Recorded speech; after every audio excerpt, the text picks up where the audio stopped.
Ain't that just the cutest thing? Took me like an hour to get that dog to calm the freak down. How does a dog pee on the underside of a pee pad? That's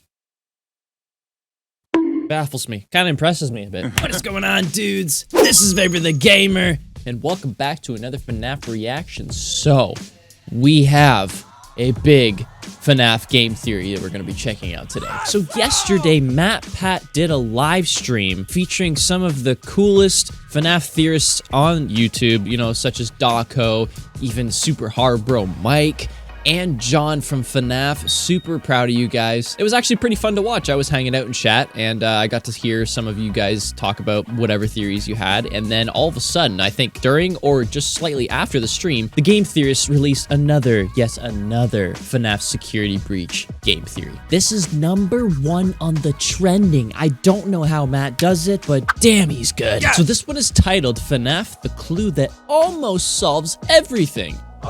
What? That's awesome! So everything will be linked in the description down below so you can check everything out for yourself, obviously, along with the Game Theorists. Please go subscribe to them. Sorry for the indigestion. We're gonna get into this. This is a long video, so get your popcorn or whatever breakfast food you have. So I'm gonna play on this bad boy. In 3, 2, 1. Today, we end the horror. Today, End we it. solve FNaF. Wait, Yeah. didn't we say this exact same thing 7 years ago? Fear theory? What the hell is fear theory?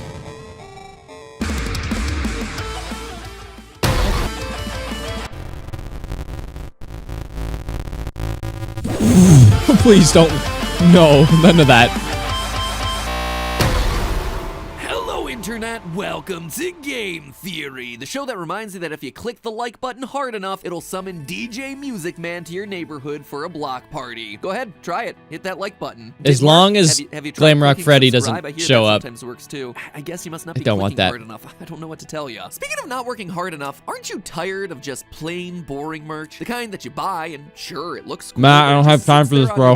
We finished Okay, milking. if you guys want to watch the covering promo for that major merch, you mysteries got of to. It's pretty Security sick, Breach. but And you know what? I think I not what solved we're it. here Or for. at least I think I've solved most of it. 7 years ago, I made this video, The Clue That Solves Five Nights at Freddy's, where we put together all the pieces to support Dream Theory. The Common concept that the sense. first 4 games of the series were all a collection of nightmares happening inside the mind of a child. In that episode, there were lots of points of evidence, but ultimately the conclusion hinged on one key design detail, the alarm that brought each night to a close at 6:00 a.m. Oh, A there's grandfather different clock numbers for there. 3 games and a digital clock for number 4. 3 games in the crying child's house where we see a grandfather clock, the 4th in a hospital right before he dies, which ironically enough is the one whose gameplay is happening in a recreation of the house. Ooh, there's a reason this series is so difficult to talk about. Anyway, the reason I bring that video up is because today's theory works largely in the same way. Over the past few FNaF episodes, I've been trying to make heads or tails of Security Breach, pulling at what, to me, felt like the strongest thread. Gregory as the crying child reborn in a robot body. Him reuniting with his brother Michael in the form of Glamrock Freddy and his sister Elizabeth in the form of Vanessa. And we've covered These a lot do of make a evidence lot of trying sense. to support that claim. The Yeah. character's design, colors, the ice cream, the voice lines, robotic eyes, the satisfying narrative arc that it provides the game's 3-star ending. I mean, it's a lot. There are 2 episodes that are jam-packed full of discussion around exactly this. But today, Already I finally reacted to have them. my smoking gun. The clue That's- that takes it from don't just a shoot. controversial theory to, at least in my mind, largely proven fact. Just Okay. like with the clocks and the dream theory, it's the one clue that is so specific, so intentional that it confirms that this was the main intent of the game. Until, of course, they Ooh. decide to retcon it all due to bad audience feedback to keep the franchise I do going want to for know another more 7 about years. those Sorry, the guys, posted I hate areas to say there it, but I in think Security I'm Breach. unfortunately right this time. Gregory is a robot, and he's the crying child reborn. And by the Okay. end of today, I think you're gonna be convinced. And then from there, we're gonna talk I mean- about how all of that factors into the game's narrative and its final mystery, Patient 46. It all begins here, the Yes. post-it room.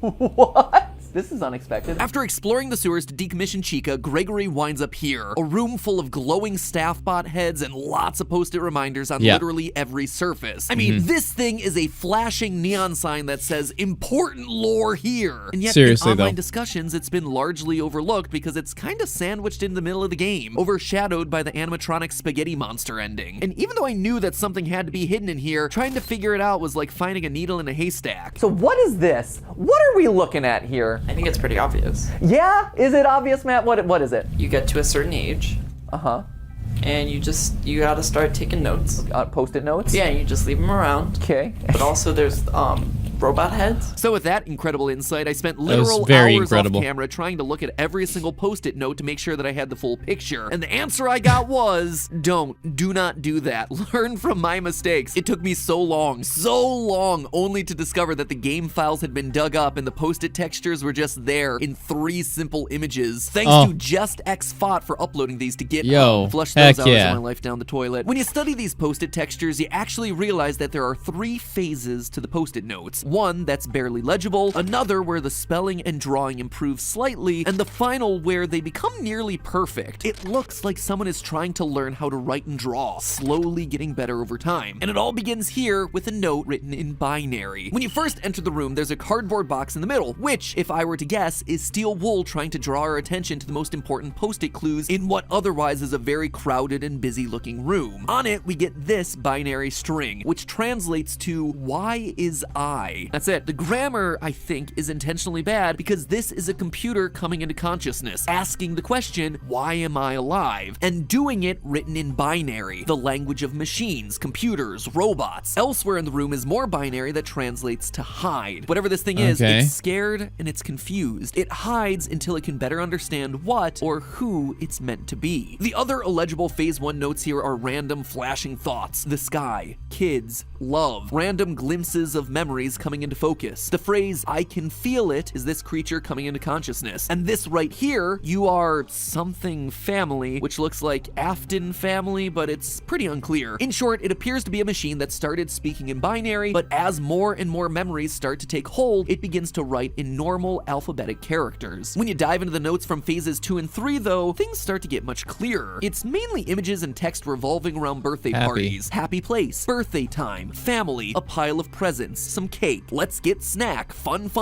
friends forever, pizza time. Nothing particularly earth-shattering for a series about pizza restaurants. But then there's one post-it in the phase 3 notes that really stands out. The one clue that truly brings together the last 2 months of research. This thing is the linchpin. It's our smoking gun, my friends. And it all boils down to a present alongside 3 simple words, all for me. The party was all for me. Does that mean anything to you? Because it certainly does for me. You see, in the FNaF Survival Logbook, a seemingly innocuous workbook full of pizzeria-themed activities, you have 3 voices speaking through the pages. Michael Afton, writing his answers in red pen, the vengeful spirit Cassidy, using lightly faded text, and the crying child, altering the physical text of the book. One conversation that happens between Cassidy and the crying child plays out like this. Cassidy says, the party was for you, and the crying child responds, it was for me. All for me. Suddenly, all the party imagery makes sense. The balloons, the cake, the kids. This is the bite victim, the crying child, coming into consciousness and remembering the birthday party that took his life. And using this context, suddenly everything in these notes takes on a whole new meaning. In the first phase of notes, we see a crudely drawn house with a set of arrows pointing towards what looks to be a strange set of doors. Maybe another building? Which admittedly doesn't make much sense unless this is the crying child, who, in FNaF 4, would walk down and to the right and then back up to go to Freddy's with his brother every single day. In the phase 3 notes, we see this close-up of a bear, which would have been the last thing that the crying child saw before his head got chomped. Yellow, green, and red, those are the flashing lights above the Fredbear stage as he gets bit. Or, you know, maybe it's the balloons on the nearby table for someone who can't tell the difference between blue and purple. Even things like hide and no hide relate to the crying child's behavior throughout FNaF 4. He hides under tables, and he is constantly made fun of for it throughout the game. We also see a lot of dialogue about running away, just like on the post-its. Digging deeper, we also start to see other patterns emerging. The number 7 shows up repeatedly as both a set of tally marks as well as a set of 6 faces with a smaller 7th one off to the side. This ties us directly back to FNaF VR, where we had a glitching purple gravestone for Afton in the middle of 7 normal gravestones. 5 missing children, Charlie the puppet, and the smaller face watching on, the crying child. As he says in other notes, all my friends. There's also repeated use use of the number 3. 3 faces, 3 kids, words repeated 3 times like home, home, home, and fun, fun, fun, 3 slices of pizza, 3 presents, even just counting to the number 3. So what would that mean? Well, think about it. We've seen a lot of references to a house and family throughout these post-its. Seems to me like it's a reference to the 3 Afton kids, Michael, Elizabeth, and the crying child himself. And the thing that brings all of it together isn't a post-it note, but instead the table higher up in the room where we see the staff box arranged like a family at dinner. A mother and a father alongside their 3 kids. 1 red-headed pigtailed girl, 1 boy, and a kid with his head bit off. And just oh my god, yeah, I know. In the middle of the table, the collectible is a poster for Fredbear's Family Diner, the place of the bite, the place where all of this began. It looks like the robot finally figured out who he was, and he started to recreate his family. The robot is the crying child, which by proxy then has to be Gregory. And if you need further proof of humanoid robots in the game, Becky on Reddit caught this detail from Sister Location. Humanoid heads, ones that look very similar to Gregory's face. Oh, and a last thing, much to everyone's excitement, there's actually a new book series coming out later this year. A new season of Fazbear Frights called Tales from the Pizzaplex. Obviously referencing the location and security breach. The robot looks like the first book in the new series, Robot Kid. There it is. Which leads us then to the last puzzle of Security Breach, the retro CDs. For those of you who don't know, there are 16 CDs around the map that you can only find once you've upgraded 16 Freddy's tapes eyes. From there, you take the CDs to a hidden room designed to look exactly like Mike's room from Sister Location. These CDs seem to be recordings of the therapy sessions for 2 patients. Patient 71, who we mentioned last time is clearly Vanessa, and patient 46, who we never get to hear speak. And over the course of the various sessions, 46 and 71 are set up to be direct opposites of each other. Vanessa likes flowers, patient 46 does not. Oh,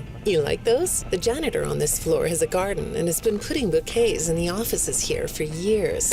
What's the problem? Oh, the flowers? I'll move them. Vanessa likes blue skies and doesn't like dark basements. 46 prefers it dark. I like the blue sky. I don't like dark basements. Oh, right. Too bright. When the shade's pulled, it feels like we're in a cubbyhole or a cave, yeah? Vanessa doesn't like candy. 46 does. Would you like a candy? No, thank you. Those have 35 calories apiece.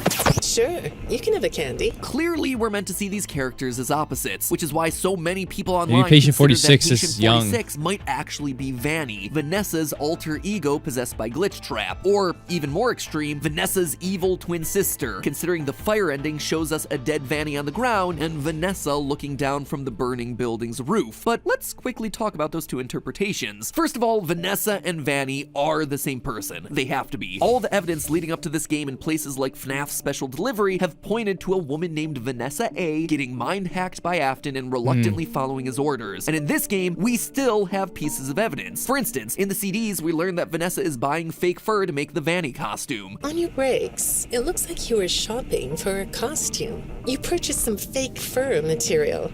What are you gonna make? If she's not the one wearing it, why would she be making it? To me, the fire ending here is meant to be symbolic. We haven't beaten Princess Quest yet, so Vanessa's spirit is still trapped inside that burning building, but her body has died. She is one person. But could the persona of Vanny actually be patient 46? Again, the evidence just doesn't seem to add up to that. Throughout their sessions, we get multiple indications that the therapist is speaking to a child. The way they speak to patient 46 here... You don't want me to get in trouble, do you? I could be put in the corner for a time out.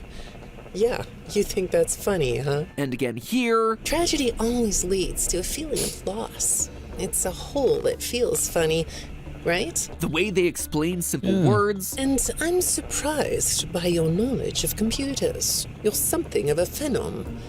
Do you know what that word means? It means you have unusual skill, like a hacker. The way they point out that 46 doesn't fit into the chair. That chair doesn't really fit you, does it? They even mention the fact that they specifically work with children. You know, I work with people of all ages, from little kids to the very elderly. I understand that therapists would want to treat alters as they see themselves, but this just doesn't seem to fit. At no point do we get an indication that Vanny sees herself as a child. But now let's go back to what we assume we know about 46. They're a kid, they like the dark, they like candy, they're really good with computers. In fact, they're a bit robotic themselves, answering questions in cold, detached ways. When I read your account of what happened, it came across as, well, more of an objective rather than a subjective narrative. Oh, sorry. You don't know what that means, do you? Here again, we get another example Yeah, of the therapist that having to makes- explain a relatively simple word. Now, look at our post-it room. It's a dark cave underground, outright labeled as "This is my home." On the central cardboard box is a drawing of candy. And a robot would be emotionally detached and would also be great at hacking. Heck, the therapist does tell patient 46 to write down their feelings. I suggested you write down exactly what made you so sad and scared. And if this room isn't an example of that, I don't know what is. Taking it one step further, if I'm right in saying that Gregory is indeed the robot that came into consciousness here, that's why he doesn't fit into the chair. He's a kid. That's also the reason Steel Wool couldn't let us hear 46's voice throughout these therapist tapes. It would give away the game. It would immediately take away the 100%. mystery of who 46 is, since we hear Gregory talk so much. But why would Gregory, a robot kid hiding out in the Pizzaplex, actively be seeking out therapy? He's not in a school of any kind, and he's not employed, so it wouldn't be mandated. What is going on Who would have here? brought him Over the there in course the of first place? 16 CDs, we listen as both patient 46 and Vanessa visit a total of 5 therapists, all of whom are implied to have been mangled to death by machinery. But the deaths here aren't arbitrary. If you track the tapes, each therapist ends up getting killed off immediately after they start asking Vanessa about encrypted messages that she's been receiving from a mysterious figure. Your performance reviews are good, but a routine check of your online history has revealed that you've spent quite a bit of time with someone in an encrypted conversation. We have transcripts, and I've read them. Dead the next session. The messages you're getting seem very manipulative in nature. You know who I'm talking about. Why won't you open up about it? These files are full of details about your life. Again, dead the next session. When the encrypted messages get brought up to 46, same thing. When I saw some of your recent encrypted conversation logs, at first, I thought I was looking at more examples of you just talking with yourself. Then I realized it was different. When I study this, it sounds like there is someone else responding to you. A third therapist bites the dust. The therapists cover all sorts of topics: bad childhoods, work history. One therapist even confronts patient 46 with all the other dead therapists. Nothing, no response. It's only once the encrypted messages come up that they're suddenly marked for death. We also know that it's 46 doing the killing here. The dead therapists are a complete surprise to Vanessa. Hi, go ahead. Sit down. I don't know you. What happened to... Oh, we'll get to know each other in no time. But to 46, it's just business as usual. Why did you lie? Why don't we come back to this another day? You're shaking your head as though that's not going to happen. He's shaking his head because he knows that now she is also marked for death. To me, all of this screams of 46 keeping tabs on Vanessa. He's going to therapy not for himself, but rather to follow her actions, making sure that she's not saying anything that she shouldn't about these encrypted messages. And when the therapists do get too close to the truth, they're bumped off. We learn in one of the last CDs that patient 46 isn't being manipulated, but is instead the one doing the manipulation. I don't think you're being manipulated here. I think you're the one doing the manipulating. No comment? Huh? Putting 2 and 2 together would tell us that patient 46 is the one communicating with Vanessa. He's controlling her life for some reason. In fact, 46 appears to be the reason Vanessa is working at the Pizzaplex in the first place. One odd detail of the in-game messages is that Vanessa was not supposed to get the security job. In the message marked for deletion, we see that Vanessa's lack of security experience gets the interviewer to not recommend her for the job, and yet she's hired anyway, despite, as it says in another message, no prior qualifications. In both messages, we're told that it's an internal reference coming from the top that got her the job. Someone has brought Vanessa here for a specific purpose. And who better than a hacker that's clearly established to be in the Pizzaplex's emails? Patient 46, Gregory. In short, it looks like Gregory is manipulating the situation, determined to get Vanessa to work at the Pizzaplex, following her to all her mandated therapy sessions, and ultimately killing off anyone that gets too close to the truth. I mean, after all, Gregory is not opposed to using a bit of violence to get what he wants. We have to get these. We can upgrade you. He's also not opposed to lying about it. This upgrade, it was Chica's. Please be honest. How did you get it? When I was in the kitchen earlier, she fell into some sort of garbage smasher. Is she okay?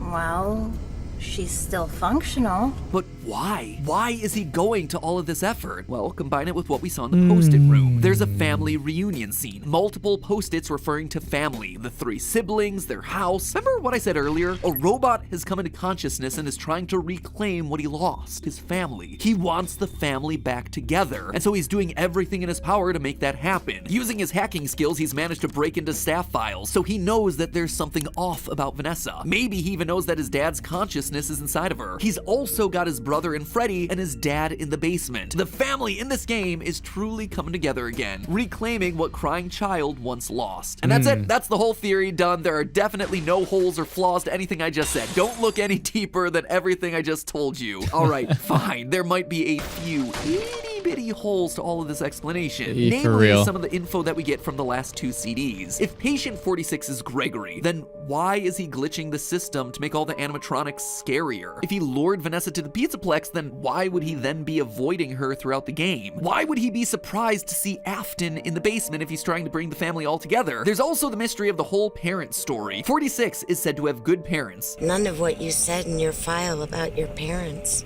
was true. The truth is, you had great parents, a great childhood. Why did you lie? But how would records of good parenting exist for a robot who presumably had no parents? Or the Crying Child, whose records presumably would say that he was dead? Or even if you don't believe those theories, if 46 is Gregory and Gregory's just a homeless kid, that doesn't sound like he would have had a great childhood or any sort of home life. But the kicker, the one to me that makes this really difficult to explain, is this email that I had long forgotten about from FNaF AR. Strap in for this one, friends. Hey Ness, I hope things are good. I saw you ordered 3 lifelike human male rubber masks, and I was dying to ask what they're for. Sounds to me like a robot kid is confirmed, but it also sounds to me like Vanessa built it or gave rise to this robot kid. If so, then I ask again, why would Gregory be avoiding her throughout the game? I mean, the best I could come up with is that somehow Gregory escaped and is now convinced that Vanessa is trying to shut him down because of his rogue programming. I mean, it's not a bad idea, but then why would he be luring her to the Pizzaplex? It's like one half of each explanation works, but then when you try to connect it back with like the other half of the theory, they end up contradicting each other, which is really frustrating. There are 2 other options. First, the robot kid from the post-it room is entirely brand new, or the second option is it's someone that we never see in the game, Baby. Now, the first option of a brand new character, yeah, it's cool, I guess. I can't really speculate about that. It could literally go anywhere and solve everything. As for option 2, Baby, just like with Gregory, there are certain things that fit and other things that just don't. Baby, like Gregory, could want to put the family back together. Baby has always wanted to make Daddy proud, so she'd be quite happy to kill off therapists that got too close to the truth, just like we see with 46. And she would willingly spread the Afton virus to make the animatronics scary in order to bring Daddy back. If she's using illusion discs, or if she acts like she does in the books, then it's possible that she'd be able to take the form of a child and make up a backstory. She's also a character that canonically loves disguises, just like Patient 46. It reminds you of a mask? Like a disguise? Yeah, I can see that. You like the idea of being disguised? Disguises let you be sort of invisible, don't they? There's also a line about the therapist being able to see Patient 46's eyes. That's better. On this side of the desk, I can see your eyes. And we know that Baby's eye color has always been an important detail in the past. But as with Gregory, there are still a number of holes with this line of thinking. Baby/Elizabeth likes flowers. Patient 46 doesn't. We also know Baby hates being in the basement of Sister Location. So then why, as Patient 46, would she prefer to live in a cave rather than blue sky? In short, as I wrap up my overall coverage of Security Breach, I guess I gotta summarize it like this. This game is frustrating from a lore standpoint. Smaller questions like Glamrock Bonnie and Golden Freddy, yeah, those are pretty easy to answer. But when it comes to what this game was actually about, no one theory actually solves it all in a clean way. There are references to every corner of the FNaF universe in here, but as a result, nothing fits cleanly together to solve everything. There are pieces that always dangle or always contradict something else. Do I think the Crying Child is here based on the post-it room? Yes, absolutely. Is he Gregory? I mean, right now, I think that he's our best option. Is he also Patient 46? It's so tough, man. Seems like he's trying to tough. be, but there are just a lot of holes there. And there are holes in the Baby theory too. And that honestly just leaves the option of a mysterious third party pulling the strings behind the scenes, which on one hand would be welcome. I'd love to see a new character inserted into this lore. But on the other hand, it also feels unsatisfying because it's like, well, that came out of nowhere. This franchise franchise has Back never to- operated back like to the that, so it beginning. feels weird for it to start Back to the acting that way drawing now. board. Individually, small pieces of the mystery make sense, but when you take a step back and look at the wider lore of this series, how it connects to other games, how it connects to the wider story arc that's been created, that's when things start to fall apart. And I think that is what is so frustrating with this title. So that's what I'm left with. Let me know what your thoughts are. Are you seeing things that I'm not? Hopefully it at least sparked some ideas in your head. And hey, if it did, you can let me know live right now. No, I already did this. Dudes. Oh my goodness. I mean, a lot of that really made sense, but a lot of it had, like you said, some holes in it. The one thing that I don't understand is for Gregory to be able to create all of those post-it notes, right? He'd have to be there a long time, no? Honestly, how long has he been there? We just start playing as him, you know? It's not like we just go to sleep one night and then, you know, we wake up to play as him again and he's all of a sudden made this freaking crazy lore room. A couple things made sense. I don't understand some of the Patient 46 stuff. Maybe I'll try to look into that more because I do want to figure this out. I love how they also cut out the audio for that character because maybe it would give it away. Maybe it is something we've heard before. And also maybe Vanessa did create Gregory. You never know. Well, if you guys have any comments down below, I'd like to know because I am just baffled. Well, guys, that was another Five Nights at Freddy's Security Breach game theory done by the Game Theorists, your boy Matt Pat, and it was quite the juice. This one was titled FNaF, the clue that almost solves everything. Almost. But I don't know yet. Let me know what you guys think in the comment section below, and everything will be in the link in the description down below so you can check everything out for yourself. Please go subscribe to the Game Theorists. Like I said, this is #1 on trending. They are doing so well, and that new merch that they talked about at the beginning, it's not like any other merch, so please go check that out in the original video. So like it if you enjoyed, guys. Subscribe for some more videos, and I'll see you in the next one. So bye!